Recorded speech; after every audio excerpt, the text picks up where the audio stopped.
Olá, seja bem-vinda e bem-vindo ao Impacto Científico, um espaço onde a ciência e o impacto social caminham juntos. Eu sou Isadora e antes de começar o episódio de hoje, eu queria contar que esse fim de semana eu fiquei muito feliz ao ver a menção do Impacto Científico em um artigo sobre indicações de podcast de ciência na revista Gama. Eu fiquei surpresa mesmo, porque esse é apenas o quinto episódio e já fomos notados sem pedir propaganda nem nada.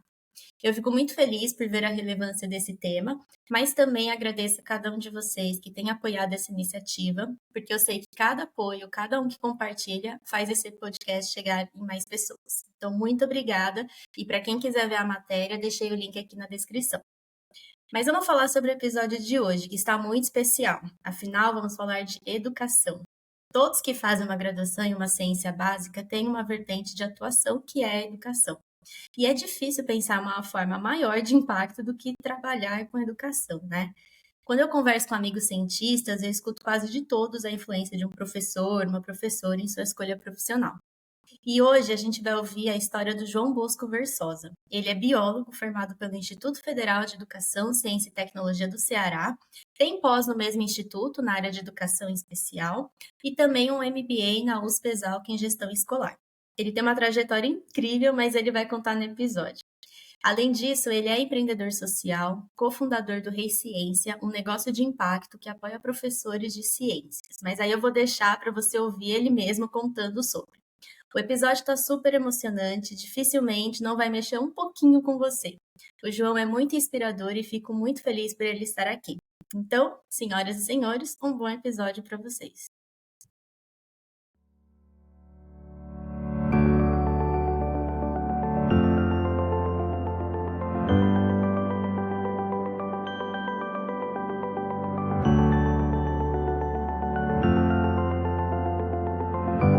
Bom, então primeiro quero te agradecer por ter topado conversar aqui e trazer essa história super inspiradora desde que eu te conheci, sou super fã. Mas assim, vamos para começar, né? Deixar todo mundo na mesma página. Eu queria que você começasse se apresentando, de onde você fala, quem é o João, sua trajetória profissional. Boa, Isa. Antes de tudo, muito obrigado pelo convite, tá? Eu acho que a questão de ser fã é recíproco, eu te acompanho desde a época ali da Fomento, e aí eu vi, tipo, pô, uma das pessoas um dos cofundadores ali da Fomenta é biólogo, então, tipo, é uma bióloga, já tá alinhada ali à situação. Então, sou muito teu fã também, te agradeço pelo convite. Me apresentando, eu sou João Bosco, chamem como quiser. Atualmente eu estou aqui no interior do Ceará, no interior do interior de uma cidade do Ceará, que o nome é Marco, cidade que eu nasci, que eu cresci e que eu vivi minha infância toda. Sou filho de agricultores, dois agricultores semi-analfabetos, por isso que a gente acaba tendo um quê aí a mais nesse quesito de trajetória. Sou o mais novo de 6 filhos e o único deles a conseguir concluir o ensino médio. Um negócio assim que para mim, às vezes eu penso assim, cara, isso é muito importante, sabe? Eu sou o único dos meus irmãos que conseguiu concluir o ensino médio. E aí, quando a gente está numa fase assim mais pensativa e mais reflexiva, eu fico com um certo de, entre aspas, uma certa raiva também, sabe? De pensar, tipo, cara, para 6, para um conseguir, 5 precisaram ficar para trás. Porque eu só consegui concluir o meu curso de graduação, só consegui ter uma mini trajetória de ascensão por conta que meus irmãos me ajudaram e porque meus irmãos, lá na época do ensino médio, precisaram parar de estudar para trabalhar. E foi a partir disso, com o salário deles, que eles conseguiram me apoiar. Sou licenciado em Ciências Biológicas pelo IFC Campus Acaraú. Amo biologia, mas na época que eu entrei não entendia muito bem o que era ciência, o que era biologia, o que, que eu ia fazer ali naquele curso. E aí, quando eu entrei, principalmente fui aprendendo o que que era biologia, fui aprendendo a gostar do curso, mas também fui aprendendo a desgostar do termo licenciatura ali. Pô, tô fazendo Uhum. biologia, mas eu só vou focar na parte específica. Educação não vai ser comigo. Vou terminar o curso, vou fazer o mestrado, vou virar biólogo, vou trabalhar no campo. Era isso que eu Nossa. queria. Uhum. Entretanto, eu fui bolsista do PIBID, um programa de iniciação à docência é, é, financiado pela CAPES, né? E aí eu trabalhei como bolsista em uma escola de contexto vulnerável muito parecido com a escola que eu estudei no ensino médio. E aí me apaixonei pela educação, me apaixonei pelo chão da educação. Quando concluí o curso de graduação, não sabia o que é que eu fazia mais, porque eu já gostava de tudo, gostava de todas as áreas da biologia, botânica, zoologia, ecologia, ecologia de polinização, que era a parte que eu trabalhava ali com pesquisa. E aí, quando eu terminei o curso, eu falei assim, cara, o que é que eu vou fazer? conheci o Ensina Brasil, que é um programa de formação de lideranças na educação. E aí, dentro desse programa de formação de lideranças na educação, fui participei do processo seletivo. Em 2018, acabei sendo um dos finalistas do Ensina Brasil, entre mais de 11 mil inscritos ali. Fui um dos 10% dos selecionados. E aí, veio uma reviravolta aí na minha vida, porque da pessoa que morava no interior do Ceará ali, que não tinha saído poucas vezes para fora do estado, mas só mesmo para passeio, algumas aulas de campo da faculdade, fui morar no Espírito Santo, onde eu fui alocado para trabalhar por 2 anos como professor de ciências lá, uma experiência que Uhum. mudou literalmente a minha vida. Foi uma das experiências mais loucas e mais doidas assim que eu poderia ter feito, porque eu saí sem saber o que é que eu ia fazer, sem saber para onde é que eu ia, porque na época o ensino ele tinha parceria com 5 municípios ali, com 5 estados, nenhum deles era o Ceará, só sabia que eu não ia morar no Ceará, fui para São Paulo fazer a imersão, e aí de São Paulo foi que eu Uhum. descobri que eu ia dar aula no Espírito Santo. Dei aula no Espírito Santo, fui premiado pelas minhas atuações de sala de aula, fui um dos vencedores do Prêmio Michel de Educação Científica na categoria Ensino Fundamental do Espírito Santo, e aí depois que eu saí do ensino, eu virei alumni, eu vi que dava para eu impactar na educação de algumas outras formas, né? Quando a gente faz a licenciatura, a gente aprende e entende que só dá para impactar na educação sendo professor ou sendo gestor escolar. Eu conheci outras organizações, conheci o terceiro setor, conheci organizações de impacto, e eu falei assim, quero ver um pouquinho mais. E aí, trabalhei com produção de material didático, atualmente trabalho como consultor em algumas organizações também, aí fazendo esses trabalhos, e empreendo socialmente com o Resciência, que é o que a gente vai conversar hoje. A partir do Resciência, a gente produz material didático para professores, oferece isso para eles de forma gratuita. Tem uma comunidade de professores também, com mais de 1.500 professores trabalhando, compartilhando material, trocando ideias. E aí a gente também produz material de educação científica nas redes sociais, mas tudo alinhado com a BNCC, para que esse material que é produzido nas redes sociais, o professor também consiga aplicar na sua sala de aula. Tem mais um monte de coisa aí, mas eu acho que eu já me prolonguei nessa minha apresentação. Nossa, maravilhoso, João. Olha, podemos terminar aqui o episódio. Acho que já foi esse pequeno introdução já é inspiração assim para muitas pessoas. Parabéns, assim, eu fiquei super emocionada de te ouvir. Bom, então vamos entrar já no Rei Ciência. Infelizmente, a gente tem pouco tempo para muita coisa para falar, mas a gente escolheu esse tópico que é fenomenal essa iniciativa. E eu queria entender como que foi, então, para você ter essa virada de chave de montar, né, de fundar o Reiciência. O que você percebeu de necessidade? Como que foi? O que te inspirou para fundar o Reiciência? E o que é, né, o Reiciência? Boa. O Resciência hoje a gente trata ele como um programa de educação científica para que os professores eles consigam dinamizar mais as suas aulas, né? A gente sabe que o professor ele planeja aula aos domingos, ele planeja aula em diversos outros momentos que não o seu momento de planejamento da aula, porque ele não tem tempo. E alguns professores literalmente não conseguem ter tempo e acabam replicando, acabam cansando muito nas aulas. A nossa ideia é essa, oferecer material para que os professores eles consigam dinamizar suas aulas e assim levar aulas mais engajantes para os seus alunos. O Resciência ele não nasceu com esse objetivo, ele nasceu com um projeto de sala de aula, foi esse projeto que foi vencedor do Prêmio Michel de Educação Científica lá em 2019. É, Uhum. ele nasceu com um projeto em sala de aula em que 7 alunos, eu mais 7 alunos, tivemos uma ideia e aí no contraturno a gente se encontrava e aí a gente realizava práticas experimentais ali, práticas experimentais para aqueles alunos. Práticas bem simples, assim, como encher uma bexiga usando bicarbonato de sódio e vinagre, montando um foguete usando bicarbonato de sódio e vinagre, fazer a parte de dente de elefante, essas coisas assim bem práticas que Uhum. envolviam transformações químicas, uma habilidade ali da BNCC que a gente poderia trabalhar. E aí, em 2019, esses alunos faziam isso, só que esses alunos eram muito incríveis, assim, sabe?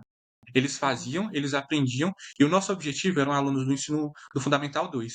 E aí, o nosso objetivo era eles ficarem craques na apresentação para que eles apresentassem esses experimentos para os alunos do Fundi 1 da nossa escola. E isso aconteceu. Tipo, teve uma rodada de apresentação para os alunos do Fundi 1. Eram incríveis, assim, eles eram os professores e eles se sentiam os maiorais, porque os alunos do Fundi 1 iam, tipo, iam chamar a atenção deles, eu perguntar como é que eles faziam isso. E aí a gente, Sim. como eu tinha autorização de imagem dos alunos, eu acabava filmando os alunos e Uhum. aí a gente fazia mini tutoriais nas videoaulas, mini tutoriais e postava nas redes sociais.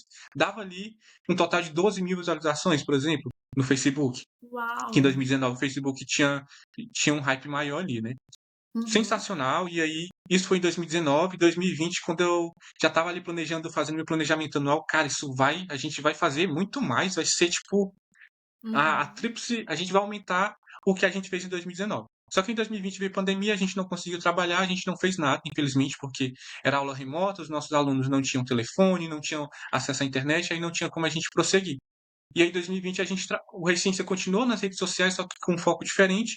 Em 2021, eu saí da escola, e aí eu saindo da escola, o projeto ia morrer, né? Mas o uhum. projeto não morreu. Eu me uni com mais três professoras, a Rafa, a Júlia e a Nathalie.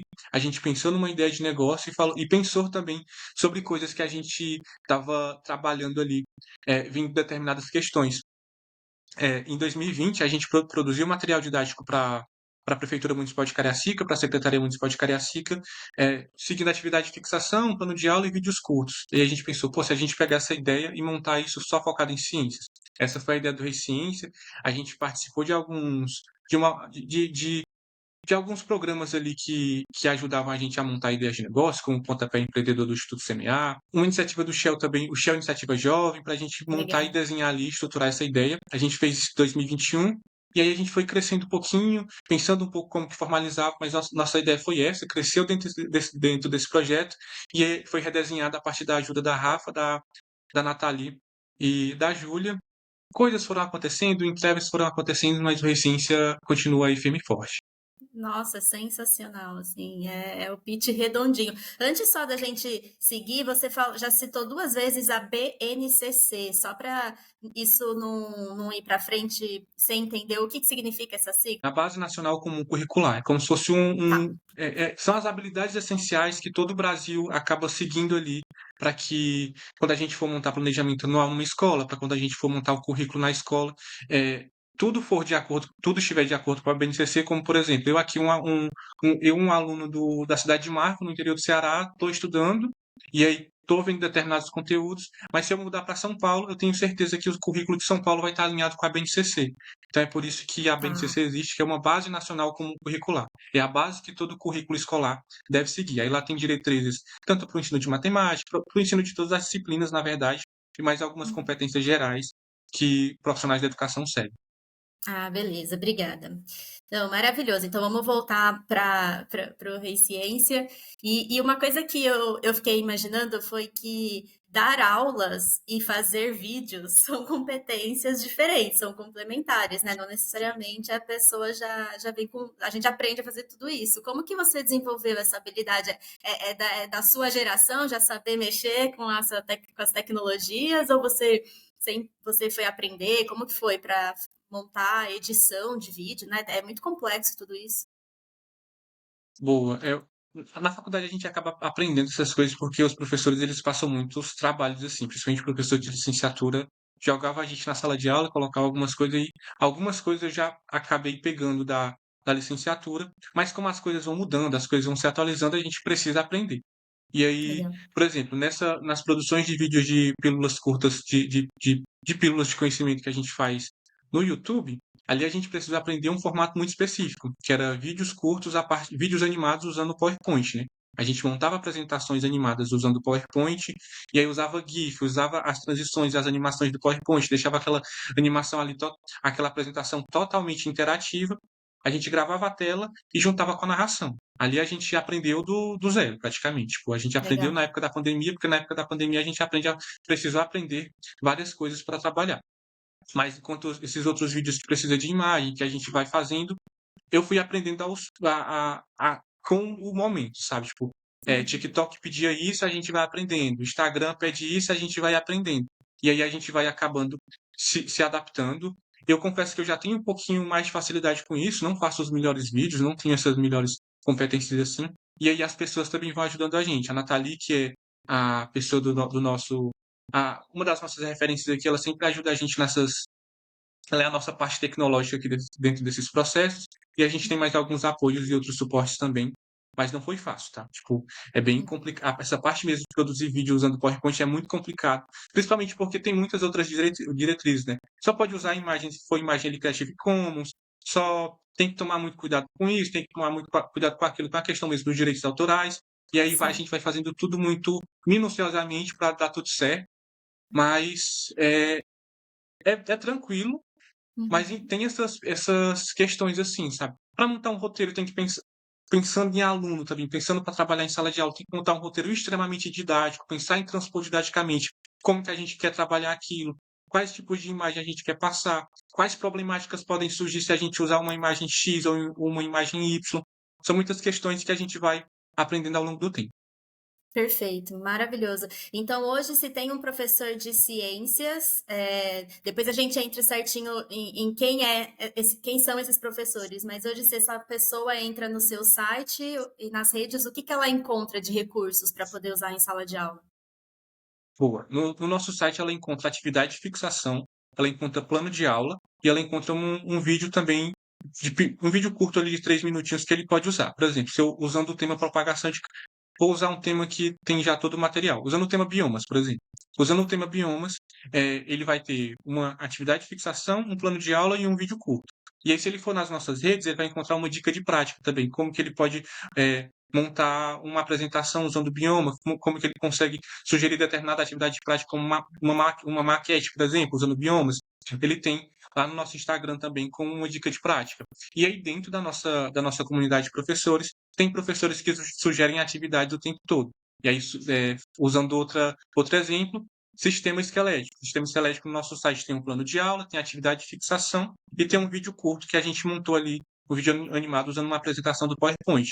No nosso Instagram tem uma dica de prática, que é uma dica de prática muito legal, inclusive, que é como os alunos podem montar esqueletos, né, do corpo humano, usando os diferentes formatos de macarrão. Muitos professores já replicaram essa atividade, é muito legal, muito interessante. E aí, na nossa comunidade de professores, tem mais professores sugerindo atividades, tem professores que fazem atividade de sistema esquelético usando cotonete, usando graveto, usando material reciclável. E aí os professores eles vão jogando mais ideias para você ter a sua ter mais uma gama maior ali para planejar a sua aula e o seu planejamento ali de aula, que você poderia levar 1 hora para montar uma atividade interativa, para montar uma atividade engajante, você já diminui esse tempo. Legal, muito bom. Essa questão que você trouxe do tempo, né? A falta de tempo dos professores é uma dor universal. Como que vocês chegam nesses professores para poder falar do Reisciência, que tem já esse material disponível, né? Qual que é a estratégia de achar? E se existe um público específico, vocês focam mais em professores de escolas públicas ou geral, assim, para particular também? Como que funciona? Boa. Antes foi mais difícil encontrar professores de ciências para estar ali com a gente. Só que eu sou professor de ciências também, aí eu já tinha uma rede de professores que a gente que eu fui puxando logo no início ali, quando a gente montou a comunidade no início de 2023. E aí, por exemplo, a gente começou com um grupo no Instagram, com um grupo no WhatsApp. Na época, o WhatsApp ele tinha um limite de 250 membros por grupo ali, né? Aí aumentou, hoje em dia são 1025, e a gente tem um grupo lotado com 1025 professores, a gente tem outro grupo focado em ensino médio ali na ciência da natureza com 560 professores, e a gente tem um grupo 2 que é porque como não cabe mais professores ali no grupo um, a gente tem um grupo 2 com 270 professores. E a gente viu que os professores eles foram precisando de mais partes específicas dentro da nossa comunidade.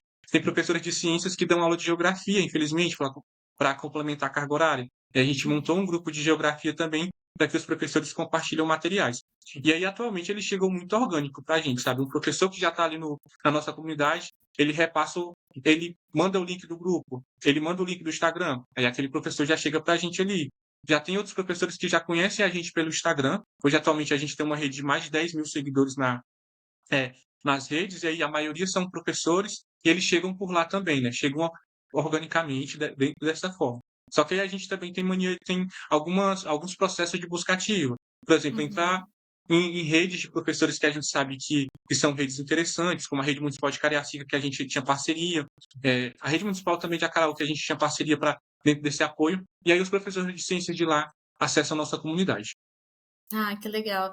Falando, né, nessas várias frentes de atuação, você sabe dizer qual que é a mídia preferida por esses professores? É mais o YouTube ou é mais ali a interação na comunidade do WhatsApp? Como que eles preferem?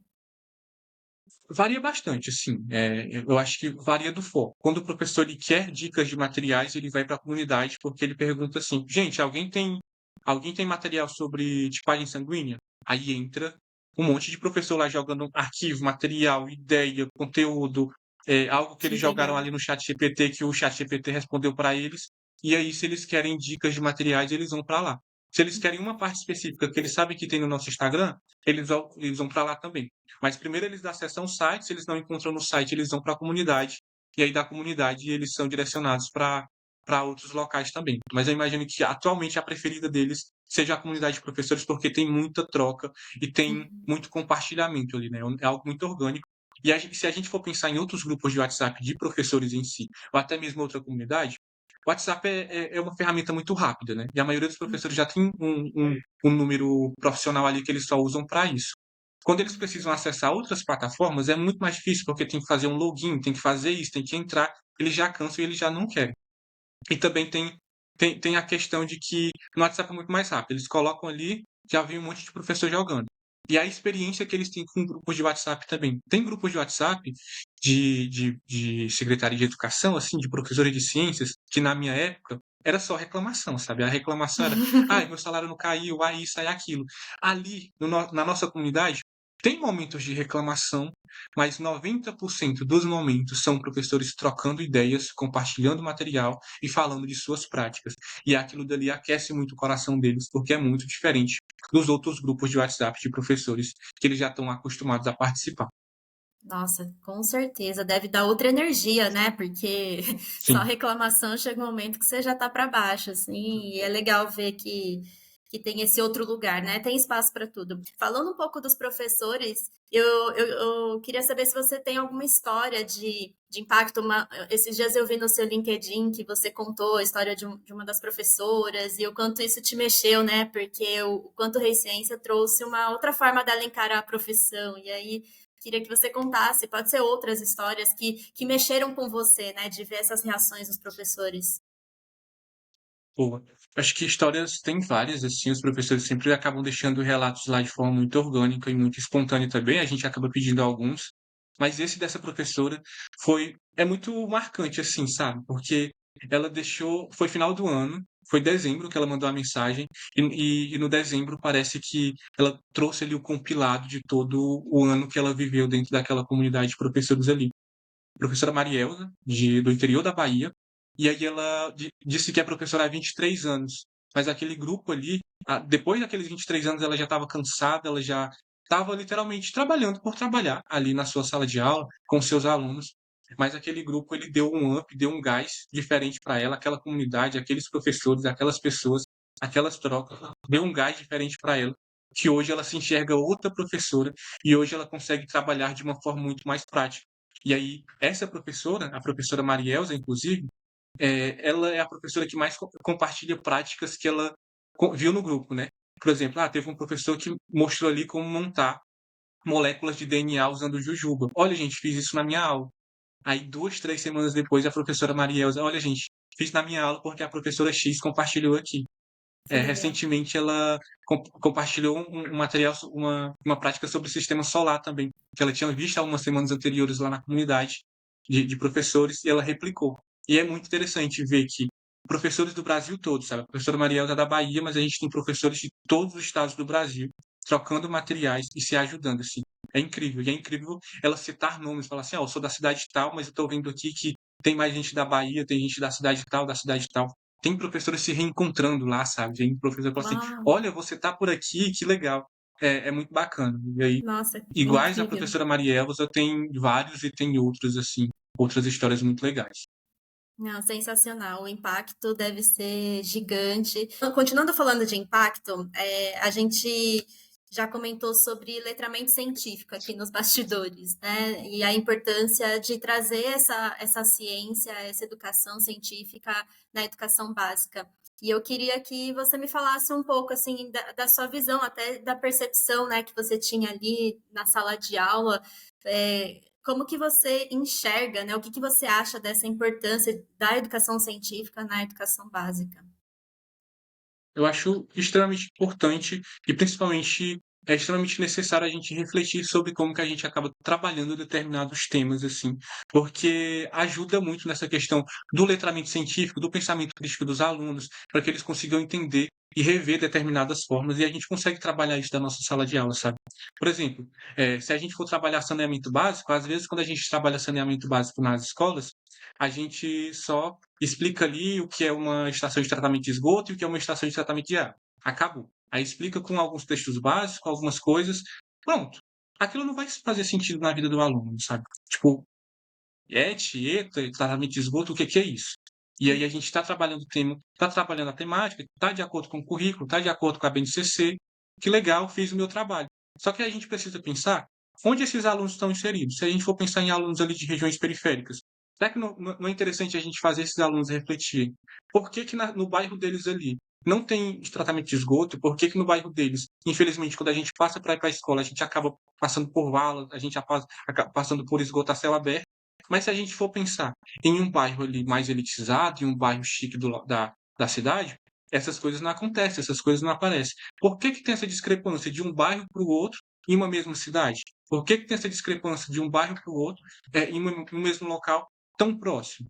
Será que não tem outras questões? E aí a gente consegue ir inserindo outras situações, outras temáticas, como justiça climática, racismo ambiental, e aí os alunos eles conseguem pensar e refletir sobre essas questões usando as temáticas usuais que a gente trabalha ali dentro da sala de aula, mas que para a gente, às vezes, não tem esse feeling, sabe? Tipo, eu vou trabalhar, mas trabalhar aqui da forma que o livro didático manda. Vou trabalhar aqui, mas da forma que eu já estou acostumado. Mas talvez dessa forma que a gente está acostumado, não faz com que os nossos alunos eles não pensem criticamente sobre determinadas questões. E aí a gente está 2024 período eleitoral, né? Para as eleições municipais. Como que a gente consegue inserir isso dentro da nossa sala de aula também, trazendo questões importantes como o próprio saneamento básico?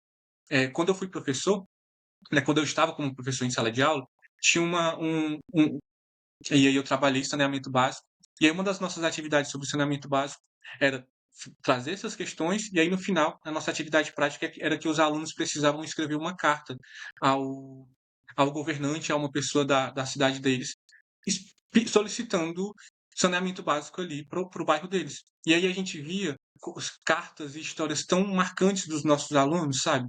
E era por coisas simples.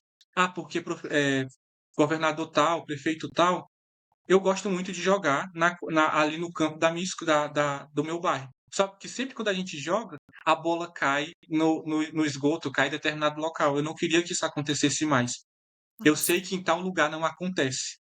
A gente olha vê só. cartas, a gente via histórias, a gente via as escritas ali, que a gente pensava, cara, esses meninos aqui, eles entendem o que está acontecendo na vida deles, eles sabem as diferenças, eles sabem, eles sabem as desigualdades que eles passam, mas a gente precisa aguçar mais eles para que eles consigam entender que essa desigualdade existe, mas que a gente também precisa lutar para que a equidade aconteça de diversas formas.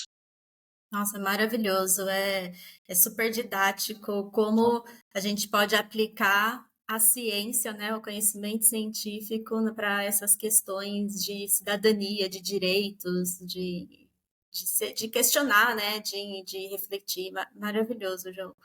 Bom, infelizmente a gente está chegando já no final. É muita coisa, assim, super interessante. E eu gostaria de saber quais são os principais desafios de manter e até mesmo de implementar, né, o Rei Ciência, assim, quais seriam os principais pontos que você me falaria? Eu acho que o principal desafio agora é desafio de aporte financeiro mesmo, sabe? O Recife, Uhum. ele nasceu como uma ideia de 4 jovens ali que só queriam ajudar professores de forma voluntária. E aí a gente seguiu querendo ajudar professores de forma voluntária. Só que cresceu e cresceu muito. Cresceu muito, mas a gente também tinha outras atribuições e aí mesmo fazendo de determinadas formações, determinadas captações, entender sobre empreender socialmente, entender sobre empreender é muito difícil, sabe? Eu acho que montar uma organização financeira ali que não visa impacto social ou que não visa determinado ponto é mais fácil, talvez, assim, sabe? Mas para a gente é mais complicado. E aí, para pessoas que vêm de contextos extremamente vulneráveis, como eu e os meus as três professoras, as outras três professoras, a Rafa, a Júlia e a Nathalie, para a gente é mais complicado ainda, sabe? Porque Uhum, coisas vão acontecendo, a gente não sabe tanto como definir esses pontos e essas questões, e aí a gente vai se perdendo um pouco nas milhares de demandas que a gente tem. Hoje, atualmente, a gente é, cresceu um pouco enquanto coletivo, né, ali enquanto coletivo de educação, de educação científica. Esse ano a gente formalizou, o Recência existe ali oficialmente enquanto CNPJ, né? E aí a gente está montando, trabalhando com planejamento estratégico, com planejamento de captação de recursos. A gente tem apoios assim, de mentores sensacionais para esse ano. Cito aqui o Eduardo Settling, que era ex-presidente da Fundação Amgen, e que ele está dando um super apoio para a gente. Então, eu imagino que o Recente ele consiga crescer um pouco mais, porque tem pessoas que vão surgir aí para ajudar e para apoiar a gente, sabe? Mas eu acho que a principal dificuldade agora para a gente uhum, é como crescer, como se manter sustentável, sendo que a gente está uhum. grande demais para trabalhar para continuar apenas como pessoas voluntárias. Com certeza, com certeza. Infelizmente é algo eu até às vezes escuto bastante o Fábio Deboni, não sei se você conhece, né, que é da área do ecossistema de impacto, que fala bastante sobre a descentralização dos recursos para negócios de impacto e organizações de impacto, né? Porque acaba ficando também muito ali no eixo Rio-São Paulo, sempre, enfim, né? Então parece que, sei lá, de 2015 para cá, faz pouco tempo que eu tô só quase 10 anos, mas ainda é pouco tempo, né, de falar desse ecossistema e da filantropia, mas eu percebo que tem mais pessoas falando sobre isso e essa descentralização começou a acontecer, tá abrindo mais. Mas se alguém quiser, que está escutando, quiser ajudar de alguma maneira, e financeira também, né, principalmente, como que as pessoas encontram? Eu sei que você é super ativa em redes sociais, é uma delícia te acompanhar na nossa rede social, mas as redes da Recência também. Então, como que o pessoal pode te encontrar? Boa. Meu LinkedIn é João Bosco Versosa, é só pesquisar ali, você consegue encontrar, sou super acessível lá também. Instagram é Reiciência, H-E-Y Ciência, tá lá em todos os contatos, a gente super responde super rápido também. Podem acessar no nosso site, tem o nosso canal de comunicação, o nosso e-mail oficial, tem algumas partes interessantes que você pode acessar lá também. E esses são os canais, o site do Reiciência, reiciência.com.br, João Bosco Versosa no LinkedIn, Reiciência no LinkedIn e Reiciência em todas as redes sociais. Maravilha, João. João, super obrigada. Eu acho que essa história ela traz não só o impacto positivo na sociedade por meio da Reiciência, mas muito do seu impacto, né? O quanto a educação impactou a sua vida pessoal e o quanto isso te inspira. Te ouvir falar com essa energia, essa paixão e ver o que você está fazendo é muito emocionante. Então, obrigada por ter topado e é isso. A gente vai continua se falando por aí. Eu que te agradeço, Izzy, e eu acho que às vezes eu demoro a pensar sobre isso também, sabe? Mas a gente, dentro dessas questões, a gente acaba montando motivações, assim, propósitos de vida. E aí hoje eu entendi que o meu propósito de vida é impactar socialmente através da educação, sabe? Principalmente pessoas iguais e parecidas e com trajetórias como a minha. Então eu te agradeço demais e estar conversando contigo hoje, eu acho que isso é um reforço disso, sabe? Um reforço de que eu tô com o propósito certo e coisa boa vem por aí. Ah, com certeza vem. É isso aí, João. Muito obrigada por tudo. A gente se fala. Valeu, até mais. Tchau, tchau.